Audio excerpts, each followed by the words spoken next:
Hola, mi nombre es Carla y mi equipo está conformado por Nayara Elizabeth, Marian Noemí, Ariadna López, Abigail Raciel y Marco Jaramillo. Y el día de hoy les vamos a hablar sobre uno de los periodos más fascinantes de la historia del arte y de la literatura, el barroco, y una de sus figuras más brillantes en América, Sor Juana Inés de la Cruz. El barroco fue mucho más que un estilo artístico, fue una forma de mirar al mundo. Surgió en Europa entre el siglo XVII y el XVIII, en un tiempo de crisis, contrastes y profundas transiciones. Su esencia, el movimiento, la emoción y la búsqueda de la verdad a través del exceso y la belleza. En América Latina, el barroco se mezcló con culturas locales y de esa fusión nació una de las voces más brillantes del siglo XVII, Sor Juana Inés de la Cruz. Sus obras reflejaban plenamente el espíritu barroco, el amor por el lenguaje, los contrastes entre la razón y la fe, entre el cuerpo y el alma, entre el deseo y la culpa. Recuerden, yo no estudio para saber más, sino para ignorar menos. El barroco colonial surgió cuando el arte barroco europeo fue llevado a América por los colonizadores españoles y se mezcló con las culturas indígenas y africanas, dando lugar a un estilo propio, rico en simbolismo, ornamentación y sincretismo, al servicio de la religión y el poder colonial. Surgió en las colonias americanas bajo el dominio español, especialmente en México, Perú, Colombia y Bolivia. Fue impulsado por la Iglesia Católica como herramienta de evangelización y control social, y refleja el choque y la mezcla de culturas, europea, indígena y africana. Características: sincretismo cultural, fusión de símbolos cristianos con elementos indígenas, por ejemplo, vírgenes con rasgos locales. Religiosidad intensa. La mayoría de las obras tienen un fuerte contenido espiritual y moral. Estética recargada. Uso de ornamentos, metáforas complejas, juegos de palabras y exuberancia visual. Didactismo. Las obras buscan enseñar y persuadir, especialmente en el contexto religioso. Lenguaje culto y elaborado. Influencia del culteranismo y conceptismo español. La pintura barroco colonial es el estilo artístico desarrollado en América Latina bajo el dominio español durante los siglos XVI y XVIII. Está caracterizado por su carácter religioso y su función evangelizadora, que utiliza la emoción, el movimiento y la ornamentación propias del barroco europeo.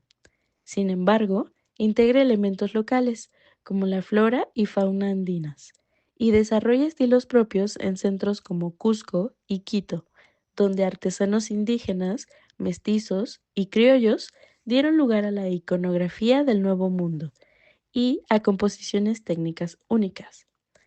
Dentro de sus ejemplos tenemos a La Dolorosa, hecha por Bartolomé Esteban Murillo durante el siglo XVII.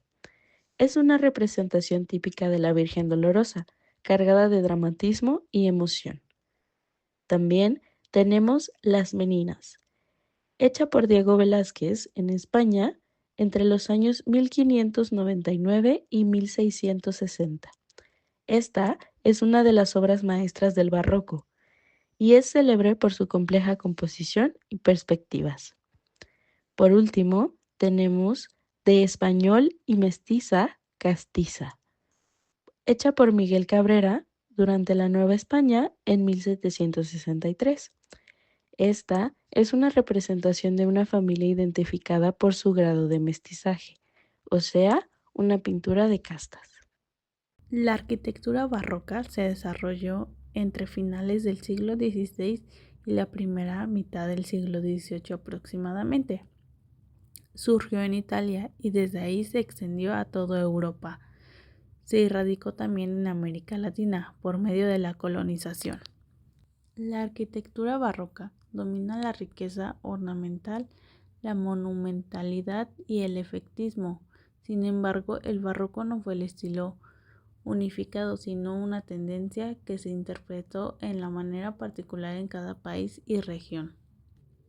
Se prefiere el uso de las líneas, curvas y las superficies ondulantes. En ese sentido, abandona las líneas rectas y superficies planas. El barroco admitió la riqueza ornamental de gran exuberancia, una decoración que se encargaba todo el espacio. Los arquitectos se valieron de todas las artes, integrando arquitectura, pintura y escultura en todos los complejos.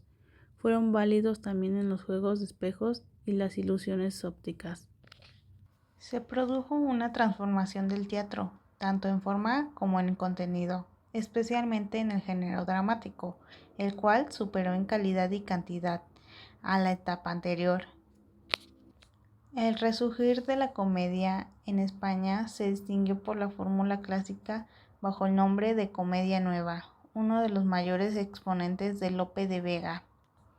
Esta nueva fórmula teatral se retiraba de normas clasistas que se apartaban a la idea de imitar. Entre las renovaciones técnicas se dio la reducción de 5 a 3 actos, el planteamiento, el nudo y el desenlace.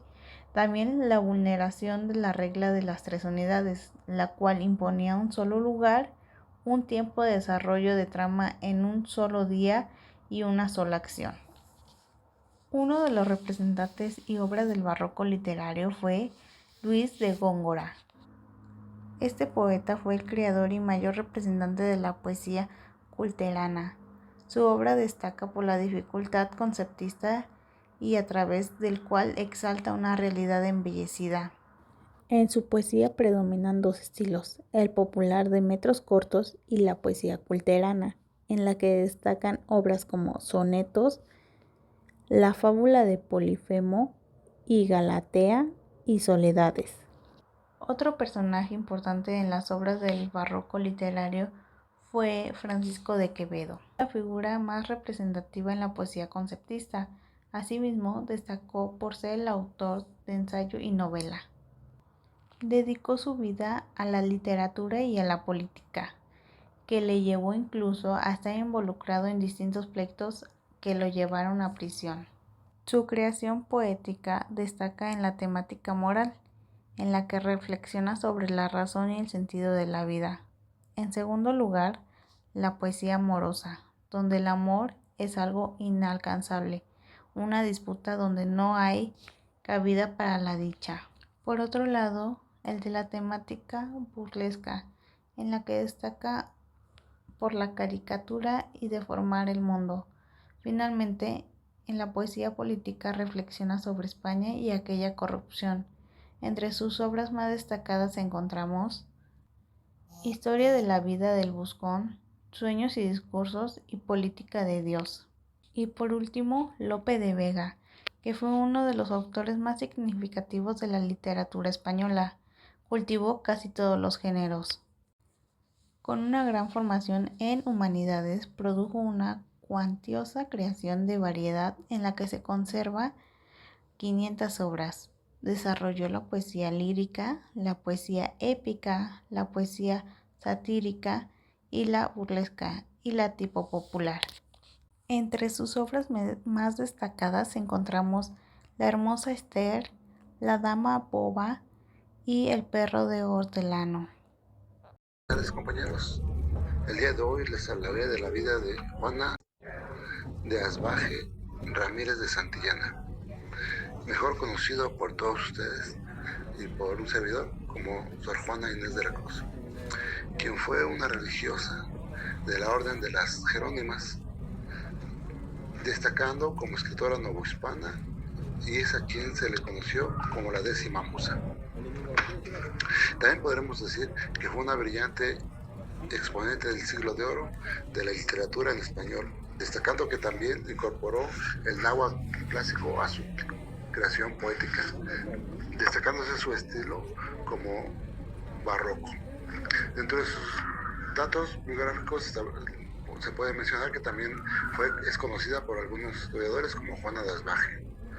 Nació el 12 de noviembre de 1648, aunque unos historiadores también establecen que pudo haber sido en 1651. Hay varios datos, inclusive varios biógrafos no se ponen de acuerdo.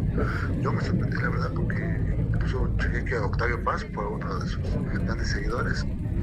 y su fecha de muerte fue el 17 de abril de 1695.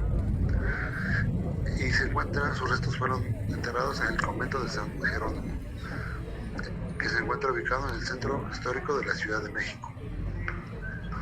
De sus obras ya les habló, de sus obras literarias ya les habló la compañera Ariana, por lo cual yo me referiré únicamente a que pues ella tuvo una vida en el convento, cual se encontraba interna, destacando por su literatura, y fue apoyada por diferentes personalidades que le iban a sufragar sus gastos para sus materiales, ¿no? Entonces, esta orden a la que pertenecía me parece que es del tipo contemplativo, por lo cual no podía salir del convento salvo permisos especiales, y sus más importantes mecenas, como se le conocía, fueron los virreyes de Mancera y el arzobispo virrey Payo Enríquez de Rivera, quien se desempeñaba como arzobispo de México, los marqueses de la Laguna de la Camero Viejo, Verías también de la Nueva España, destacándose que hay algunos historiadores que mencionan que Sor Juana mantenía una vida sexual de tipo un poco controvertida, ya que algunos mencionan que tenía relaciones de tipo amorosas con las femeninas, como la virreya de Mancera, y algunos también sacan algunos amoríos con el arzobispo Payo Enríquez. Pero sin embargo, pues esto nunca ha sido aclarado, ¿no? Espero que les sirva de utilidad esta información y que probablemente lo podamos discutir más ampliamente en clase. Por su atención, gracias, compañeros. La música barroca en América Latina fue un fenómeno muy rico y diverso, que surgió entre los siglos XVII y XVIII, cuando el estilo barroco europeo se mezcló con las tradiciones indígenas y africanas del continente. Características. Llegó principalmente a través de los misioneros y colonizadores españoles y portugueses, quienes trajeron la música religiosa barroca desde Europa. También surgió una fusión cultural, ya que se combinaron los estilos musicales europeos, como el canto gregoriano, los coros polifónicos y los instrumentos de cuerda, con ritmos indígenas y africanos, dando lugar a nuevas formas musicales únicas. También gran parte de la música se desarrolló en iglesias, conventos y misiones, donde se enseñaba canto, órgano y composición a los pueblos originarios. Se utilizaban órganos, violines, guitarras, flautas, clavicordios, tambores y maracas. Algunos eran importados y otros hechos pues localmente. Aunque muchas obras eran en latino en español, también se escribieron cantos en lenguas indígenas, como el náhuatl, el quechua, el guaraní, entre otros, especialmente en las misiones jesuitas. En la Catedral de Puebla se compuso mucha música barroca. Compositores como Manuel de Sumaya y Juan Gutiérrez de Padilla fueron figuras destacadas. En Perú, en Lima y el Cusco floreció la música sacra con influencia andina. En Bolivia, las misiones jesuitas de Chiquitos y Moxos conservan manuscritos de música barroca indígena. Y en Brasil, el barroco musical tuvo un gran desarrollo, ya que compositores como José Mauricio Nunes García, influido por la tradición portuguesa. Y bueno, como ya mencioné, la música barroca latinoamericana es un claro ejemplo de sincretismo cultural, ya que ésta une la tradición europea con las expresiones musicales de los pueblos originarios y africanos. Hoy en día hay muchas de esas obras que se han descubierto y se interpretan en festivales de música barroca latinoamericana en países como México, Bolivia y Perú. El barroco no solo transformó las artes y la literatura, sino que también reveló una nueva forma de entender el mundo, una visión dinámica, apasionada y profundamente humana, que dejó una huella duradera en la cultura occidental.